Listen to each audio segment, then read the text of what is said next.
At his 4-month appointment, she took him off the preemie charts. She was like, okay, he's not acting like a preemie anymore. He's surpassing all of his preemie classmates. He's advanced. He's in honors courses. You know what I'm saying?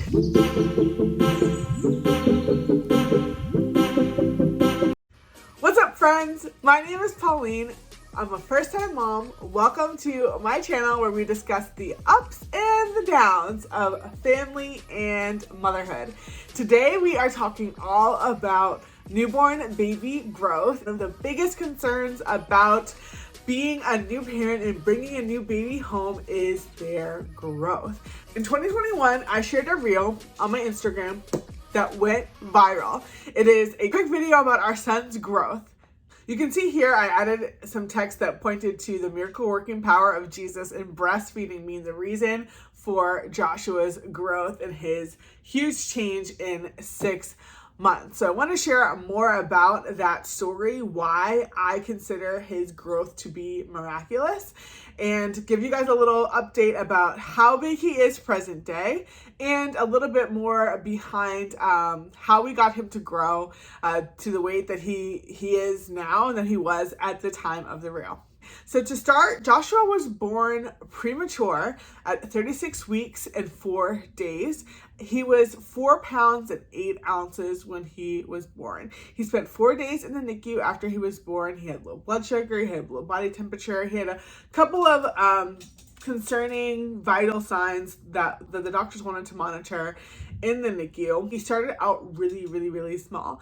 And when I found out that I was going to have to give birth to him earlier than expected, the doctor told me, oh, I'm not worried about his growth because I actually wasn't a big pregnant person. I'm not a small person to begin with. I am 5'9", and heavy. I fill out my frame, let me tell you. But I wasn't huge. I didn't have a big bump. A lot of people were shocked at that when they thought I was pregnant because my bump was not that big, and I was pretty concerned about Joshua's growth throughout my pregnancy. But turns out the doctors at the time, they weren't. When I would go for my checkups, they were not concerned about his growth. And the doctor actually told me, oh, I'm not worried about his growth or about his size. When they told me that I was going to have to give birth, she said, oh, it's showing on the ultrasounds that he's at least 5 pounds. And if you don't know, a healthy baby is considered to be 5 pounds or higher or heavier. So that made me feel good about it. And when he was born and I saw how small he was and how much he weighed, I was really confused and concerned about that, because that was one of the things that one of the many reasons why I didn't want him to be born early was because I wanted him to be fully grown, wanted him to be fully baked. I mean, most moms want that, you know, they don't want the baby to come too early before they're ready. Because of his size, he did have to have closer monitoring in the NICU. It was sad to see him all wired up, and he did get the car seat test done, all these different things. He was so small in the car seat. He barely fit the minimum weight for the car seat that we had for him. So that was a tough thing. It was really hard for me. I felt very self-conscious as a mom. It kind of felt guilty, like, is he so small because of me? Is it my fault? And people would make comments. I mean, people make comments about babies all the time anyway. People make comments about Joshua now and his size. But at the time, I just felt super self-conscious. I was feeling very vulnerable after birth and just kind of trying to process everything that had happened.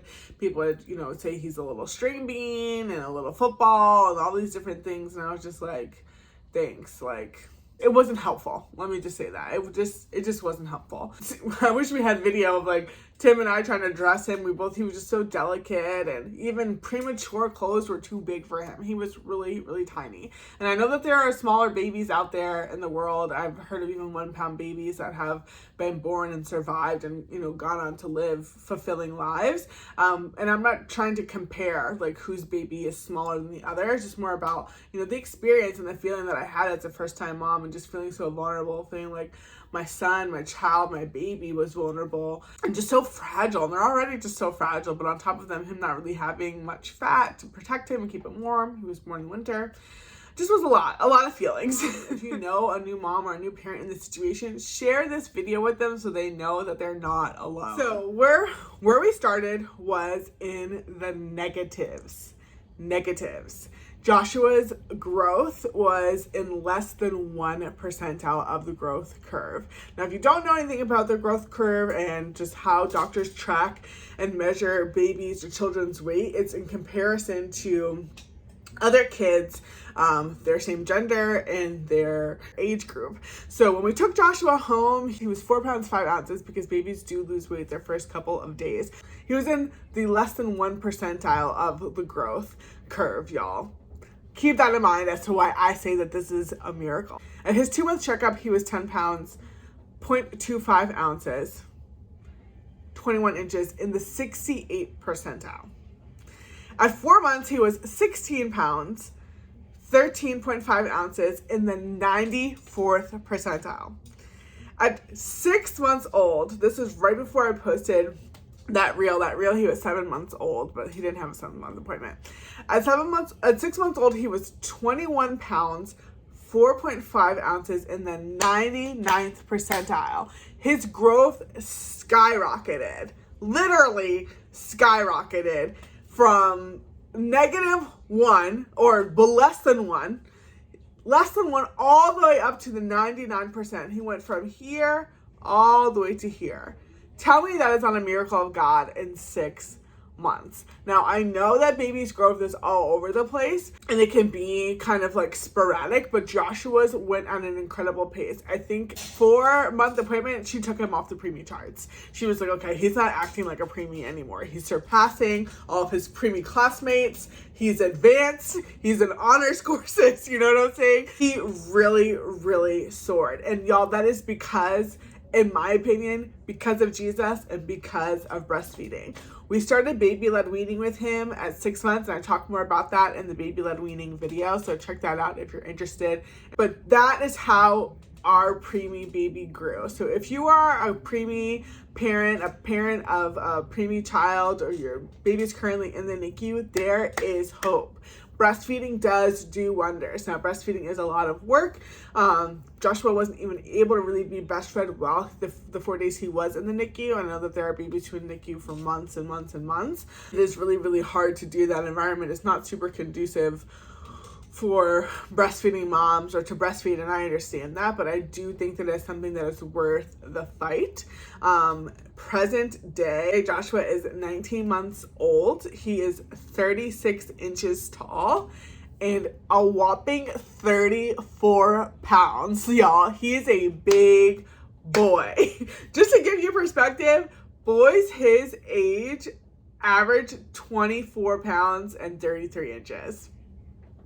So, and Joshua, a lot of times he is the youngest one of all of his friends, and he looks like he's the oldest and the biggest. So how do we get there? Breastfeeding. He was 95% fed breast milk like most of his life. He wasn't able to do it most of the time when he was in the NICU. The other piece of how we got here is baby-led weaning. We started it at 6 months.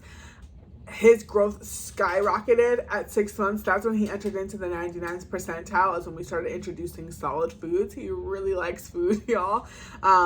And just to briefly explain, the whole goal of it is to slowly wean baby off of milk or formula. Because if you think about it, it's like baby-led weaning. Are you weaning them off of food? I don't really get it. So that's what it means, is to, like, you slowly introduce food and baby leads the way, and more that they eat. The more and more they eat solid food, the idea is that they eat and take in less and less milk or formula. Another alternative to baby-led weaning is pureed baby food. And that's kind of what you kind of think of like Gerber baby food, kind of what's more like normalized in today's culture is babies eating baby food out of little jars. Like, it's not really normal, I guess, in culture to see babies eating like whole handfuls of broccoli or holding a drum leg. That's not really normalized, but that's what's encouraged in baby-led weaning. And it is a little bit more specific, and I talk more about that in the baby-led weaning video. The reason why we chose to do it for our family is for a few reasons. First, because my husband and I meal plan. We've done that since the beginning of our marriage because it's what works for us. It's easy. It makes sure that, we're eating the foods that we need to eat day in and day out. And we really wanted to approach parenting with, that we're adding somebody onto our family and we're not stopping our family and starting over and creating this child-centered family. So in order to do that, we had to ask ourselves, okay, well, how are we going to incorporate his solid food eating into what we already do? And meal planning was a part of that. We wanted him to eat what we eat, essentially. We didn't want him to have his own separate food, his own separate plate. He, of course, has his own separate plate, but we wanted him to eat what we eat, and baby-led weaning is the way to do that without having to puree and make your own baby foods or buy baby food that's separate from what the adults eat. So that's the number one reason why we wanted to do it. The second reason was because we wanted our son to enjoy eating, and we wanted him to find it fun. We wanted him to find it exploratory, and that's a huge kind of core value or approach or mindset with baby-led weaning. We also did baby-led weaning because it pairs well with breastfeeding. Before every meal, Joshua ate every 3 hours when he was exclusively breastfed, so up until 6 months, and really up until 12 months. But he would eat breast milk or be breastfed every 3 hours. And then at breakfast, lunch, and dinner time, after he was breastfed, he would get an opportunity to eat solid foods as well. So that's another reason why we did that. I'm sure pureed foods pair well with breastfeeding as well, but that was one of the benefits for us. If you're interested in learning how we dominated breastfeeding in the newborn stage, check out this video. Thanks so much for watching, and I'll see you next time. Bye!